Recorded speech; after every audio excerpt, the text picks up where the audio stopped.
Ghatkopar hoarding दुर्घटनेप्रकरणी गुन्हा दाखल करण्यात आलेल्या भावेश भिंडेला मुंबई क्राईम ब्रांचने अटक केली। घाटकोपर होर्डिंग दुर्घटनेत आतापर्यंत 16 जणांचा मृत्यू झाला आणि भावेश भिंडेला मुंबई पोलिसांनी राजस्थानमधल्या उदयपुरातून अटक केली। शिवाजी पार्कात महायुतीच्या जाहीर सभेचं आयोजन करण्यात आलं। यावेळी पंतप्रधान नरेंद्र मोदी आणि राज ठाकरे एकाच मंचावरती पाहायला मिळणार आहेत। राज ठाकरे महायुतीत सहभागी झाल्यानंतर प्रथमच मोदींसोबत जाहीर सभा घेणार आहेत। या सभेसाठी जवळपास 1.25 लाख नागरिकांची उपस्थिती अपेक्षित आहे। मुंबईत इंडिया आघाडीकडून जोरदार शक्ती प्रदर्शन केलं जातं। यावेळी शरद पवार, उद्धव ठाकरे, अरविंद केजरीवाल तसंच मल्लिकार्जुन खरगे एकाच व्यासपीठावरती बघायला मिळणार आहेत। यावेळी महायुती विरुद्ध इंडिया आघाडी असे चित्र मुंबईत दिसेल। नितीन गडकरी नाशिक आणि धुळ्याच्या दौऱ्यावरती आहेत। यावेळी महायुतीच्या उमेदवारांसाठी गडकरी जाहीर सभा घेणार आहेत। मध्य रेल्वेवरील छत्रपती शिवाजी महाराज टर्मिनसच्या फलाट क्रमांक 10 आणि 11च्या विस्तारीकरणाचं काम शेवटच्या टप्प्यात आलंय। त्यामुळे लोकल आणि मेल एक्सप्रेसच्या वेळापत्रकात बदल करण्यात आलाय। 17 मे शुक्रवार रात्रीपासून ते 1 जून दररोज रात्री 11 ते पहाटे 5 वाजेपर्यंत 6 तासांचा ब्लॉक असेल। परळी येथील नागनाथ अप्पा हालगे अभियांत्रिकी महाविद्यालयात मोबाईल समोर ठेवून बिनधास्त कॉपी केल्याचा गैरप्रकार चव्हाट्यावरती आला।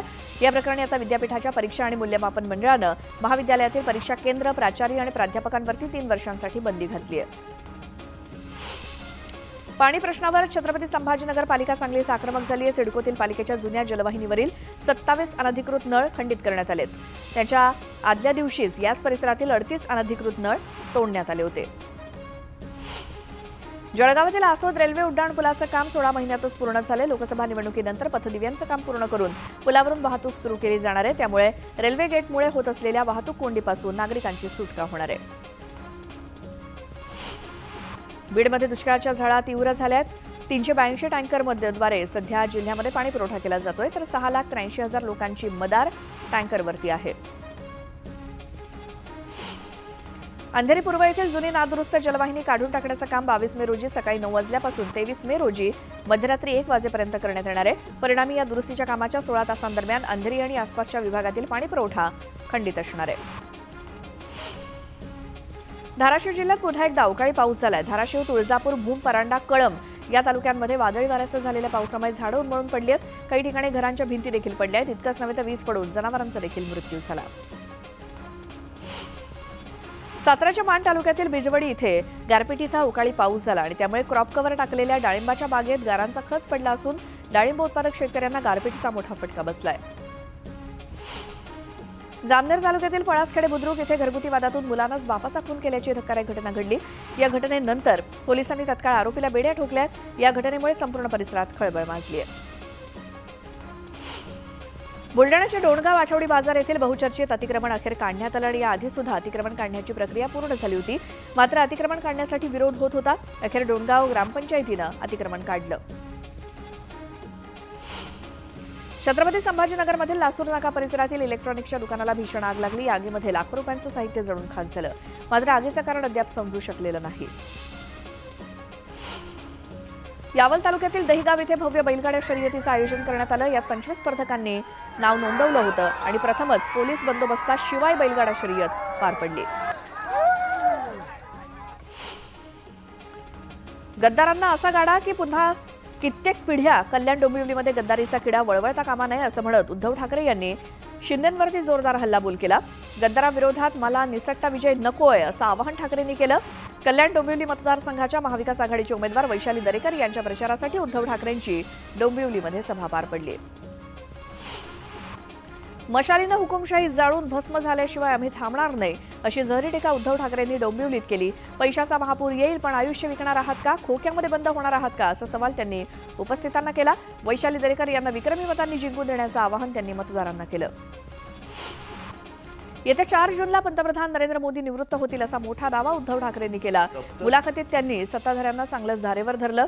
बुलेट ट्रेन, मुंबई महानगरपालिकेच्या मुद्द्यावरून भाजपवरती जोरदार हल्लाबोल केला, तर उद्धव ठाकरेंनी न्यूज18 लोकमतला एक्सक्लुझिव्ह अशी महामुलाखत दिली। 2 साल पहले तो विसर्जित हो गई, तब तक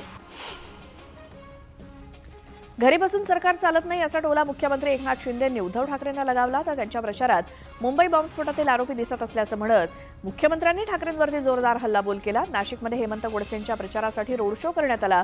यावेळी मुख्यमंत्री एकनाथ शिंदेंसह महायुतीचे नेते आणि पदाधिकारी सहभागी झाले होते। मनमाडमध्ये महायुतीचे उमेदवार भारती पवार यांच्या प्रचारासाठी उपमुख्यमंत्री देवेंद्र फडणवीस यांची सभा पार पडली। यावेळी त्यांनी विरोधकांवरती टीका केली। सध्या महाभारताच्या युद्धासारखी स्थिती निर्माण झाली असून एकीकडे पांडव सेना तर दुसरीकडे कौरव सेना असल्याचं म्हणत फडणवीसांनी विरोधकांवरती तोफ डागली। मनमाडमध्ये भारती पवार यांच्या प्रचारासाठी घेण्यात आलेल्या सभेला पंकजा मुंडेही उपस्थित होत्या। ही निवडणूक माझी नाही तर भारती पवारांची आहे, भारती पवारांना दिल्लीमध्ये पाठवा असं म्हणत पंकजा मुंडेंनी मतदारांना साथ घातली। बीड जिल्ह्याची निवडणूक मी कशी लढले हे सर्वांना माहिती आहे असं सूचक विधान त्यांनी यावेळी केलं। लोकसभा निवडणुकीत नुरा कुस्तीसाठी संजय काका पाटील यांनी त्यांच्या दिलदार शत्रूसोबत मिळून षडयंत्र रचलं आणि पैलवान चंद्रहाल पाटील यांचा बळी दिला असा आरोप अपक्ष उमेदवार विशाल पाटील यांनी केला। पराभवाच्या भीतीने संजय काका पाटील हे वैफल्यग्रस्त झाल्यानं अहंकाराची भाषा बोलत असल्याची टीका विशाल पाटील यांनी केली। शुक्रवारी मुंबईतल्या शिवाजी पार्कावरती होणाऱ्या महायुतीच्या सभेला उपमुख्यमंत्री अजित पवार उपस्थित असतील। राष्ट्रवादीचे मुख्य प्रवक्ते उमेश पाटील यांनी ही माहिती दिली। त्यामुळे अजित पवार अज्ञातस्थळी असल्याच्या चर्चांना पूर्णविराम मिळालाय। अजित पवारांना थ्रोट इन्फेक्शन झाल्यानं ते उपचार घेत असल्याचं उमेश पाटील यांनी सांगितलं। ज्यांनी उद्धव ठाकरे यांच्या हातातून भगवा काढून हिरवा दिला त्या पवार साहेबांना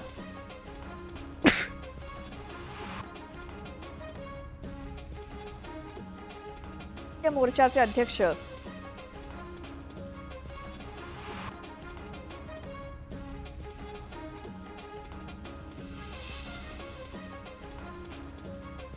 संजय पांडे यांनी उत्तर भारतीय मोर्चाचे अध्यक्ष संजय पांडे यांनी टीका केली। ज्यांनी आयुष्यभर जातीपातीचे राजकारण केलं त्यांनी राज ठाकरे यांच्या राजकीय अस्तित्वावरती बोलू नये असा टोला लगावला। पंतप्रधान नरेंद्र मोदींच्या सभेत गोंधळ घालणारा तो कार्यकर्ता राष्ट्रवादीच्या शरद पवार गटाचा असल्याचं समोर आलंय। किरण सानप असं गोंधळ घालणाऱ्या कार्यकर्त्याचं नाव असून सानप राष्ट्रवादी काँग्रेस पक्ष शरदचंद्र पवार पक्षाच्या आयटी सेलचा पदाधिकारी आहे आणि भाजपच्या भारती पवार यांनी यावरून टीका केली। राष्ट्रवादीचे अजित पवार गटाचे प्रदेशाध्यक्ष सुनील तटकरे यांनी मंत्री छगन भुजबळ यांची भेट घेतली। भुजबळ फार्ममध्ये तटकरे आणि भुजबळांमध्ये बंद दाराआड चर्चा झाली। ठाण्यातील लोकसभेचे उमेदवार नरेश म्हस्के यांनी विनोद तावडे यांची भेट घेतली आणि यावेळी तावडेंनी म्हस्केंना शुभेच्छा दिल्या। सांगली शहरासह जिल्ह्यामध्ये अवकाळी पाऊस झाला। सकाळपासून कडाक्याचं ऊन होतं तर दुपारी झालेल्या पावसामुळे गारवा निर्माण झाल्यानं सांगलीकरांना दिलासा मिळाला। जामनेर तालुक्यालाही अवकाळीचा तडाखा बसलाय। पावसामुळे उकाड्यानं त्रस्त झालेल्या नागरिकांना दिलासा मिळाला तर पिकांचं नुकसान झाल्यानं शेतकऱ्यांच्या चिंतेत वाढ झाली। अमरावती जिल्ह्यात झालेल्या अवकाळी पावसामुळे कांदा, आंबा, संत्रा या फळबागांसह पिकांचंही मोठं नुकसान झालंय। दरम्यान अमरावती जिल्ह्याला पुढील 2 दिवस पावसाचा इशारा देण्यात आलाय। नांदेड जिल्ह्यात देखील पुन्हा अवकाळी पावसानं हजेरी लावली। मुदखेड, अर्धापूर, भोकर आणि हदगाव या तालुक्यात वादळी वाऱ्यासह जोरदार पाऊस झाला आणि या पावसामुळे शेती पिकाचं मोठं नुकसान झालं। पंढरपूर परिसरात विजांच्या कडकडाटासह पावसानं हजेरी लावली। देवडे गावात वीज पडल्यानं नारळाच्या झाडाला आग लागल्याचं दिसून आलं। घाटकोपरमधल्या दुर्घटनेनंतर आता पिंपरी चिंचवड शहरात सुद्धा होर्डिंग कोसळलं।